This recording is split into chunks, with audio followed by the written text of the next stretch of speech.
ദൈവം നൽകിയ അനുഗ്രഹമാണ് കുടുംബം. മാതാപിതാക്കളാണ് കുടുംബത്തിന്റെ നെടുന്തൂണ്. കുടുംബത്തിന്റെ ഐക്യമാണ് ആ കുടുംബത്തിന്റെ ഉയർച്ച.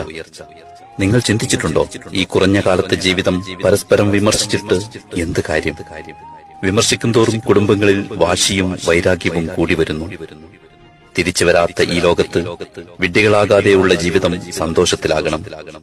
ഒരു ദിവസത്തെ ജീവിതം പോയാൽ അത് നഷ്ടം തന്നെയാണ്. പരസ്പരം സ്നേഹമില്ലാത്ത വീടുകളിൽ ഐശ്വര്യമുണ്ടാകില്ല. അനുജൻ, ജ്യേഷ്ഠൻ, പെങ്ങൾ, മാതാപിതാക്കൾ, അതൊക്കെ ഓരോ ബന്ധങ്ങളാണ്. ഒരുമിച്ച് നിന്ന് ഒരു കുടുംബത്തെ എങ്ങനെ ഉയർത്താമെന്നാണ് നമ്മൾ ചിന്തിക്കേണ്ടത്. എല്ലാവരെയും ഒരുമിപ്പിക്കാനുള്ള മനസ്സാണ് ആദ്യം നമുക്ക് വേണ്ടത്. ഒരു വാക്ക് മതിയാകും ഒരു കുടുംബം ചിന്നിച്ചിതറാൻ. അയൽവാസികളുടെ ഇടയിൽ കോമാളി ജീവിതം നയിക്കാൻ, മറ്റുള്ളവരുടെ മുമ്പിൽ ചിരിപ്പിക്കാൻ അവസരം കൊടുക്കാതിരിക്കുക. ഒരു കുടുംബത്തെ ഉന്നതിയിലേക്ക് എത്തിക്കുന്നതും താഴ്ത്തുന്നതും ആ കുടുംബ വ്യക്തികളുടെ സ്വഭാവമനുസരിച്ചായിരിക്കും. നമ്മൾ കുടുംബത്തിലെ വ്യക്തികളെ കുറ്റപ്പെടുത്തുന്നതിന് പകരം സമാധാനിപ്പിക്കുക.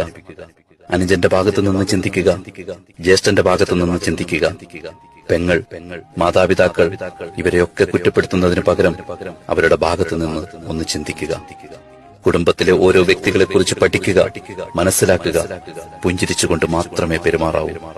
ഞാനാണ് ശരി, എന്റെ ചിന്തയാണ് ശരി എന്ന മനോഭാവം പൂർണ്ണമായി മാറ്റിയെടുക്കണം. ആരെയും ഒറ്റപ്പെടുത്തി കുറ്റപ്പെടുത്തരുത്.